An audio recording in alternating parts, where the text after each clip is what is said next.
Part 1.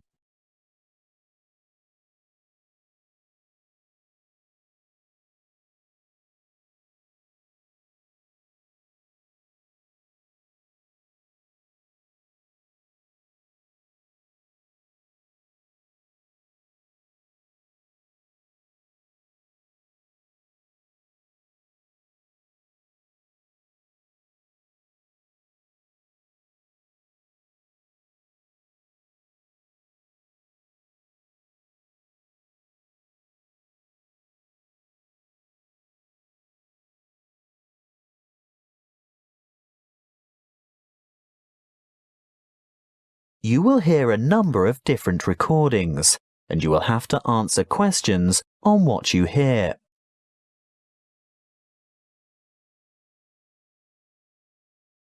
At the end of the test, you will be given 10 minutes to try.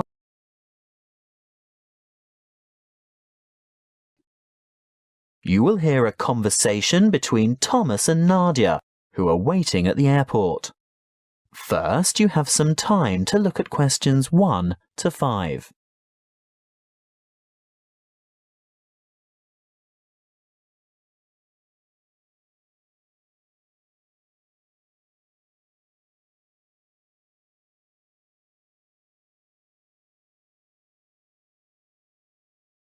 Now we shall begin. You should answer the questions as you listen, because you will not hear the recording a second time. Listen carefully and answer questions 1 to 5. Where have you been, Nadia? Browsing in the bookshop. What took you so long? You said you were only going to be away 5 minutes. I was only gone for a quarter of an hour. Well, it seemed much longer than that. Did you buy anything? I was tempted to get the latest novel by Dan Brown, but it's quite heavy and I'd have to carry it around with me. If I could have found a crossword puzzle book, I'd have bought it. But in the end, I was attracted to a front-page article in today's issue of the New York Times. Is that all you bought then? Yes. Look, why don't you read the business section while I catch up on the news, and then we can swap? I'd rather have the entertainment section. Are you looking for anything in particular? I just thought they might have a review in there of that new play that opened on Broadway yesterday. The drama about the awfully cruel pirate? Oh, I'd forgotten about that. I wonder how good it is. Actually, I was thinking of the new comedy, the one about the physician. Dr. Hunter. That's the one. Well, when I was in the bookshop, I overheard a couple talking about it, and they said it was fantastic, not in the least bit boring. They especially liked the actor who played the main part. Very smooth, apparently. Lots of fun, then? Well, according to those two, they thought it was hilarious. Ooh, we'll have to make a point of seeing it when we get back. Definitely. We didn't have time for breakfast and I'm hungry. Do you fancy a coffee and a muffin? Sounds like a good idea. And how will you have your coffee today? Long and black as usual? I think I might have something different this morning. What? You don't mean a flat white or some other milky one? Oh, I don't know. I want something to perk me up. An espresso, short and black with sugar? Perfect. Will that be with a chocolate muffin or a berry muffin? I'll try to stay off chocolate. The berry sounds healthier. And I'll have a plain one with butter. Won't be long. Before you hear the rest of the conversation, you have some time to look at questions 6 to 10.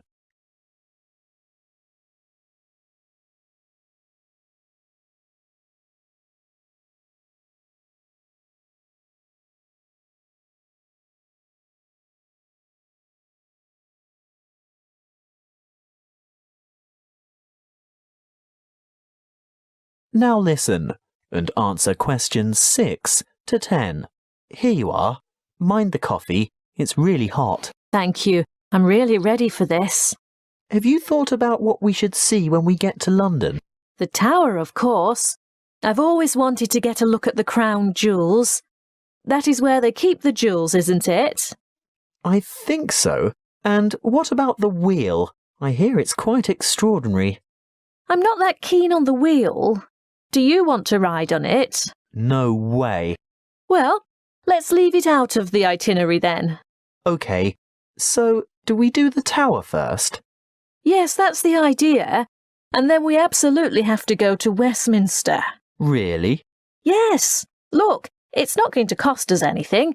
And I promised my sister I'd take photos there. Well, if you insist. I do. Oh, did you know the British Museum is free to the public? Not just residents, but tourists as well. Well, I did know that, but I was hoping we wouldn't have to spend time in any museums. We've only got 3 days in all, and it'll take at least 1 whole day to go through the museum. Well, let's say we leave it till day 3 and see how you feel then. OK, I can't argue with that. And Buckingham Palace? I suppose you've promised lots of photos of that as well, have you? Well, no, not really. But we can't say we've been to London and haven't seen the Queen's Palace. I guess not. And there's the added benefit that it won't cost anything as well. Oh, Thomas, it's not that I'm afraid of spending money. It's just that I want to see all the traditional sites first. Good. I'm glad that's sorted. Listen, I think they just called our flight. That is the end of part 1. You now have half a minute to check your answers.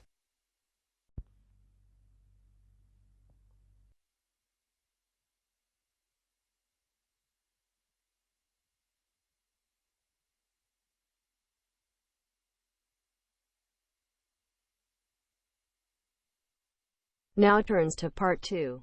Part 2.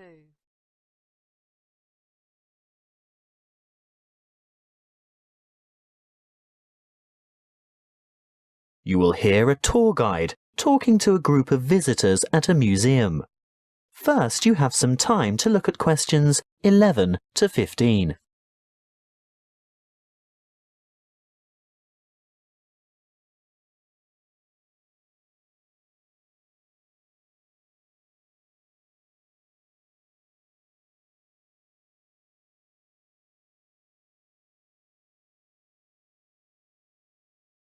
Listen carefully and answer questions 11 to 15. Welcome to the museum. Before we go inside, I'd like to remind you of 1 or 2 things.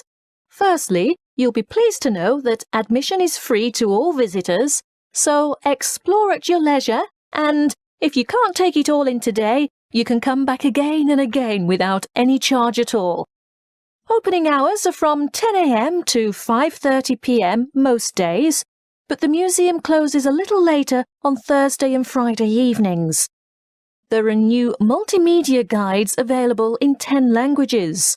They can be picked up from the desk in the covered courtyard for £4.50, and you can have it with you all day, from opening time in the morning until half an hour before closing. But you will need to produce ID.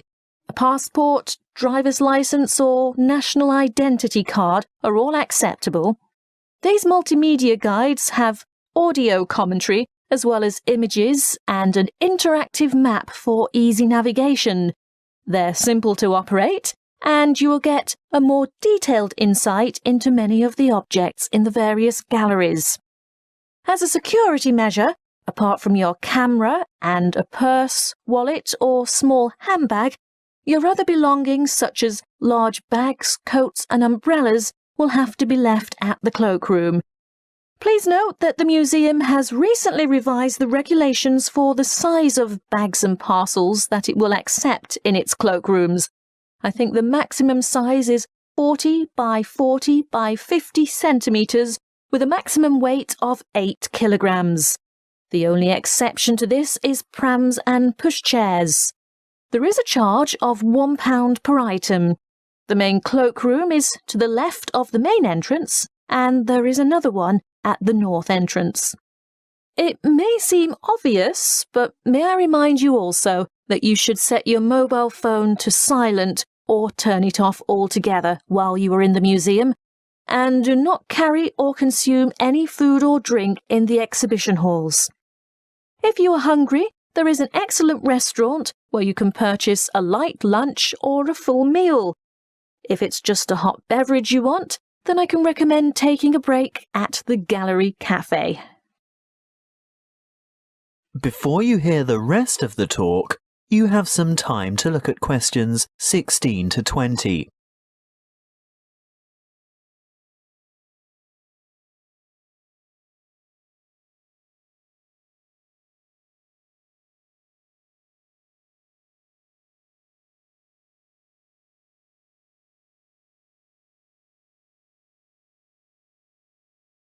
Now listen and answer questions 16 to 20.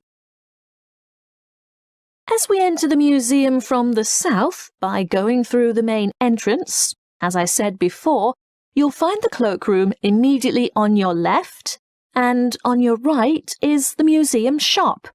They have an outstanding range of postcards and souvenirs in there, and it's well worth a visit, but perhaps best left till you're on your way out. Then you'll know exactly what you want. The big room to the right of the entrance, behind the shop, is the reference library. Straight ahead of you, yes, the huge circular room is the main reading room. If you decide to go in there, please keep noise to a minimum out of respect for the writers and scholars who use it for their research. The reading room is surrounded by what is known as the Great Court. Indeed, it used to be an open courtyard, but you will see that it is now completely covered by a magnificent glass and steel structure. If you walk around the Great Court in a clockwise direction, on the west side you'll see the entrance to the Long Hall of Ancient Egypt, which has an amazing collection of Egyptian antiquities. The gallery behind the reading room, directly opposite the entrance, is devoted to China and Southeast Asia. Here you'll see Chinese civilization explored chronologically from the Neolithic period through to the 21st century. The restrooms for both men and women are located in the northeast corner of this floor, but don't worry, there are others available on the floors above. Another huge gallery extends along the eastern side of the courtyard, and this is given over to Greece and Rome. The sculptures in this section are absolutely spellbinding. Take your time looking at all the exhibits, and when you're ready to view what's on the next floor, take the magnificent marble staircase by the entrance. That is the end of part 2. You now have half a minute to check your answers.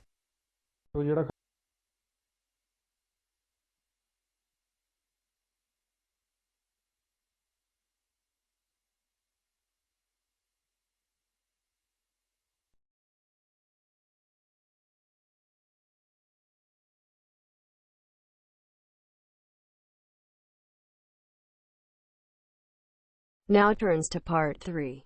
Part 3.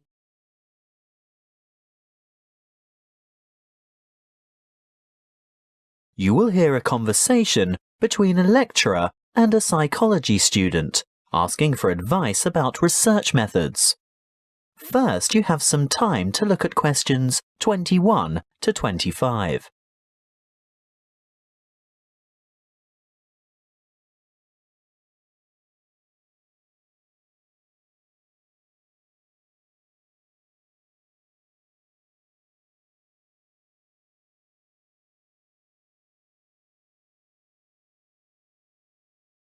Listen carefully and answer questions 21 to 25. Good morning. Now, what is it you want to discuss today? Good morning, Dr. Reed. This assignment you've given us is the first psychology experiment I've had to do, and I'm not sure where to begin or which steps to take.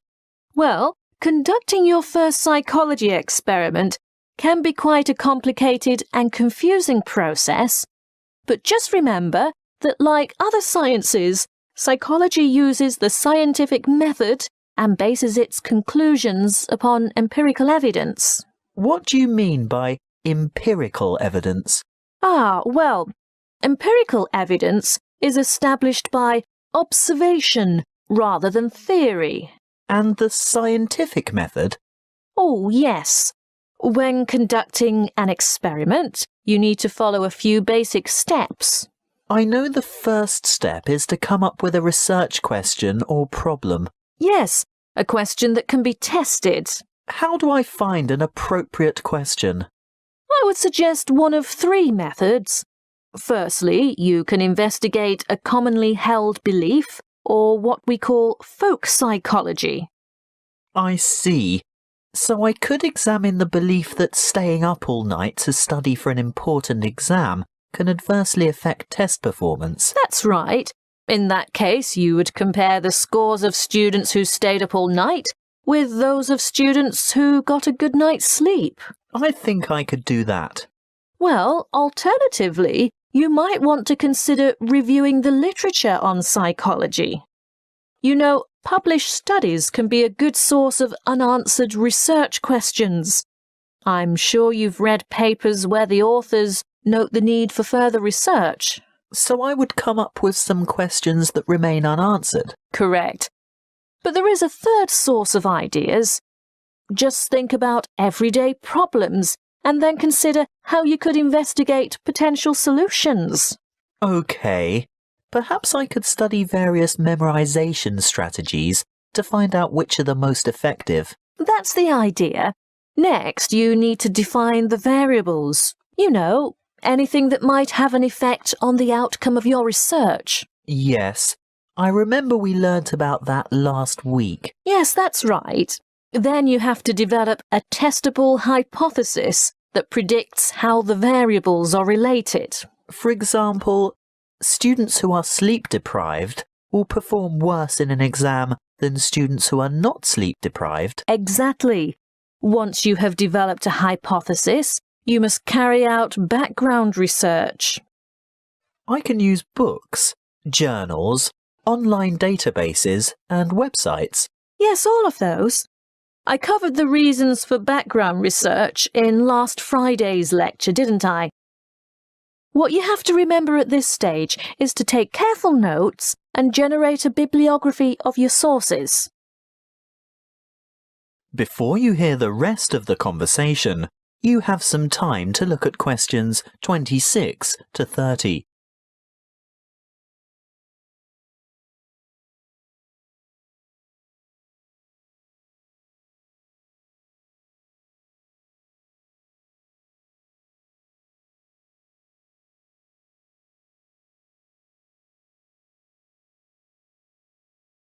Now listen and answer questions 26 to 30.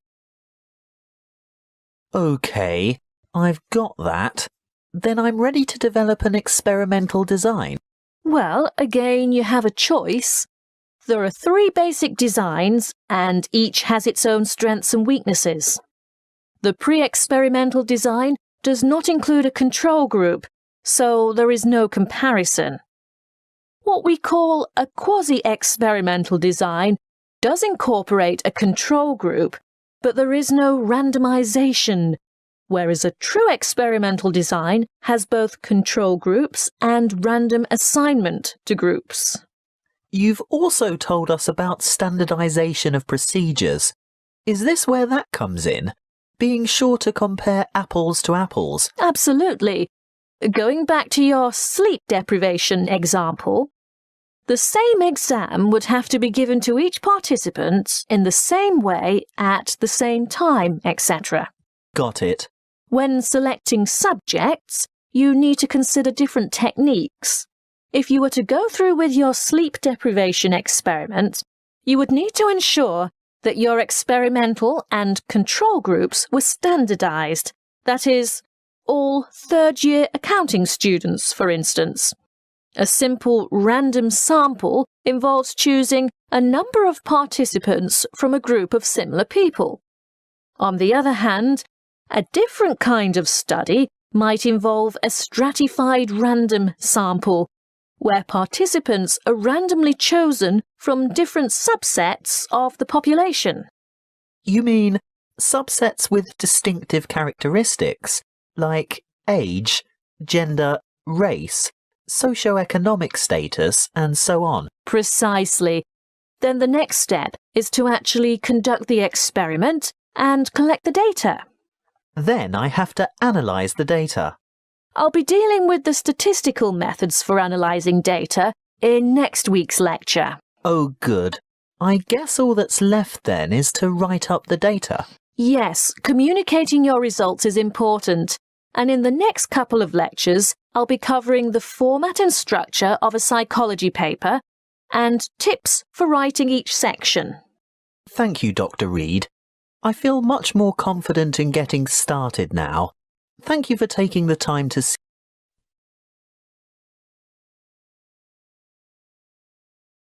That is the end of part 3. You now have half a minute to check your answers.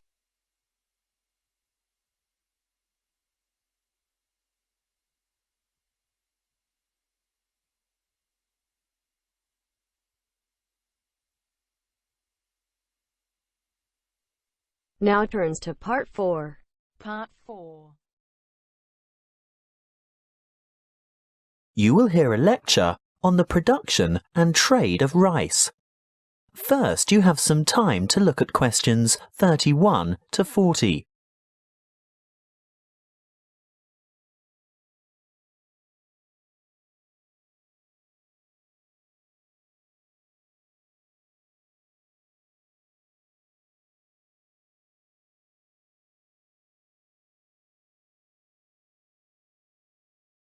Listen carefully and answer questions 31 to 40.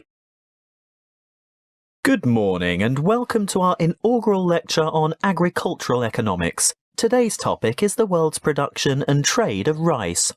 As you are all well aware, rice is the staple ingredient in the diet of much of the world's population. Its importance as a food cereal in the human diet cannot be underestimated. In fact, it's a close second to wheat. About 560 million metric tons of rice is grown each year, compared with about 600 million metric tons of wheat. Coarse grains, such as corn, sorghum, barley, oats, rye, and millet, mostly go into animal feed, which, by the way, is seen by many as a wasteful and inefficient use of fertile land, because around 4 kilos of grain is needed to produce about half a kilo of beef. Some 900 million metric tons of coarse grains are grown annually worldwide, and a further 300 million metric tons of grain is produced for the oil in its seeds. Now, I'll return to the subject of rice production. What do we know about rice production? Well, firstly, rice produces more food energy per hectare than any other cereal grain, and almost as much protein per hectare as wheat. Secondly, the production of rice has more than doubled in the last 40 years. How has this increase in production come about? Mainly as a result of improved field yields. The actual land area planted in rice has only risen by about 30%. As you know, rice is primarily grown in flooded fields, and therefore cultivation area is restricted by the sort of soil and the availability of water. Although rice can be grown on dry land, it is essentially after all a type of grass. The yields and quality in this case are much lower, and other grasses and weeds can easily overtake the rice.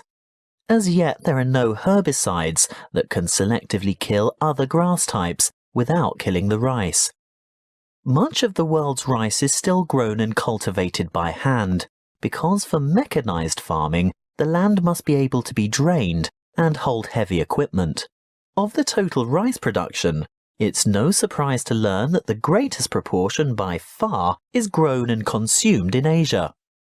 You will see from the chart that the leading producers of rice are China at around 39%, followed by India with a quarter of the total. Indonesia produces almost 1/10, and other countries like Bangladesh, Vietnam, Thailand, Japan and Brazil grow another 25, almost 26% of the total. As I said before, most rice is consumed in the countries where it is grown. That means that very little rice is actually traded, and for this reason, the market price is very volatile. That is the end of part 4. You now have half a minute to check your answers.